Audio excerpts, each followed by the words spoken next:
Shabbat Shalom.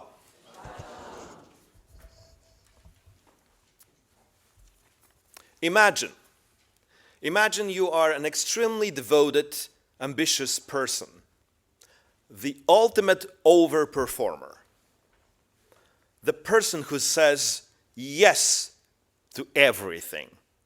Because if I don't do it, who will? So, you are a volunteer in a synagogue, and you are packing mishloach manot at 10 p.m., and you plan to deliver all of them tomorrow.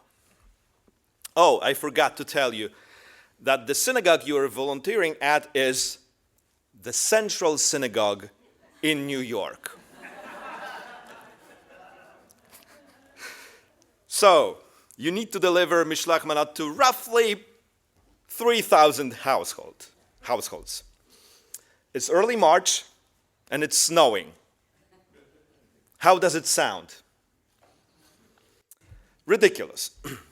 Yes, it sounds silly, but it's close to what Moshe is doing in our parasha this week. Exodus chapter 18 tells us the whole story. Moshe sits from morning until evening judging every dispute. People lined up like at the DMV on Monday during lunch break, right before Thanksgiving. Standing, waiting, grumbling. Then Yitro, his father-in-law, shows up, sees the whole scene, is terrified, and says, Moshe, my boychik, this is not good. And he continues, you will surely wear yourself out, and these people as well. The task is too heavy for you. You cannot do it alone. Notice that Yitro doesn't say just Moshe will burn out. He says both Moshe and the people will wear out. And that's something we often forget. Micromanaging, controlling everything, or simple lack of delegation skills doesn't just exhaust the leader, it exhausts everyone. Think about it. When one person insists on shouldering every burden, making every decision, fixing every flaw, what happens to the community? Progress, if there's any, slows down as people wait for approval. Energy drains, frustration grows, and initiative dies. Why risk stepping forward if your efforts will be only second-guessed or completely undone? And here's the irony. It doesn't have to be one person behaving like that. A group of micromanagers in a company, organization, or even a nation produces the same results, just on a larger scale. First, the system crawls until it ultimately collapses. So true strength comes from shared responsibility, not centralized control. And we Jews know that. We all know that. So Moshe, being thoughtful and humble, follows the instructions of his father-in-law. These instructions, the wisdom of this Midianite priest, made into the Torah, the holy book of the Jewish people, the people of another religion. That's impressive. Wouldn't you like to change something in Christianity? For example, revise the story about who killed Jesus. And I don't know, make it accurate?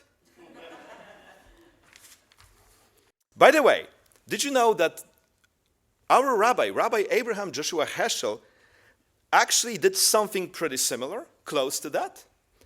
Representing the American Jewish community, he played a key role in shaping Nostra Aetate during Vatican II. This is document normalizing relationships between Catholics and Jews. In the 1960s, by meeting Cardinal Augustin Bea and Pope Paul VI, not once, not twice, but multiple times, submitting memoranda, condemning anti-Semitism, and rejecting the deicide charge. He fiercely opposed drafts suggesting any hope for Jewish conversion, calling it by its name, spiritual fratricide. And either through determination or they just got irritated with him, he successfully convinced the Pope and the cardinals to remove these types of paragraphs, ensuring that the final document avoided proselytizing language and affirmed the enduring covenant with Israel between God and us Jews. But let's get back to the Torah. The first law dictated by Yitro regards bribes. Right off the bat. Yep, it looks that the Torah and the human civilization may be older than we think. Why? It got somehow recorded in history before, the bribe thing. So the Torah contains wisdom we know predates the horizon of written history. The outcome of Yitro's suggestion was establishing court system among Israelites while they were still nomads. This is extremely important and goes hand in hand with revealing the Torah on Sinai. Why? Because by the time they received the divine law, they had already in place a system for their practical application and a sense of how important laws are for society to function well. So they could test everything in practice before they even got to the promised land. It didn't go that well still, but we can imagine how bad it would have been if they didn't even have that chance.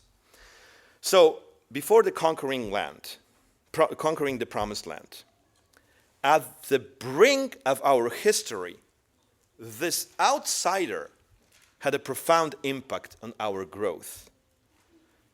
So the lesson here is simple.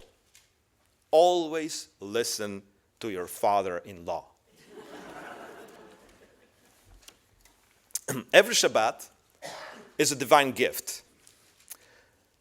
It's a built-in antidote to that kind of mindset Moshe represented in our parasha.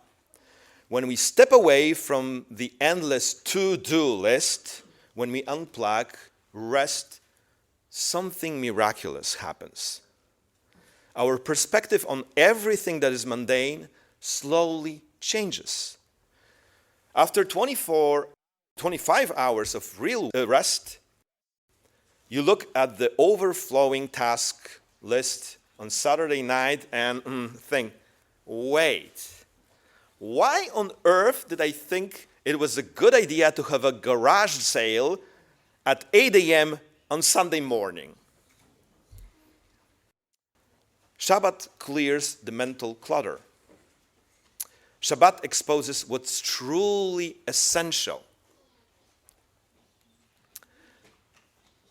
Shabbat makes us more open, more creative, and more willing to delegate and say, hey, maybe my wife could do the garage sale on Sunday morning. Oh, okay.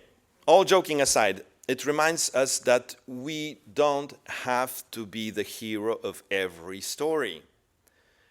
We get to be part of the holy team. And that's really something.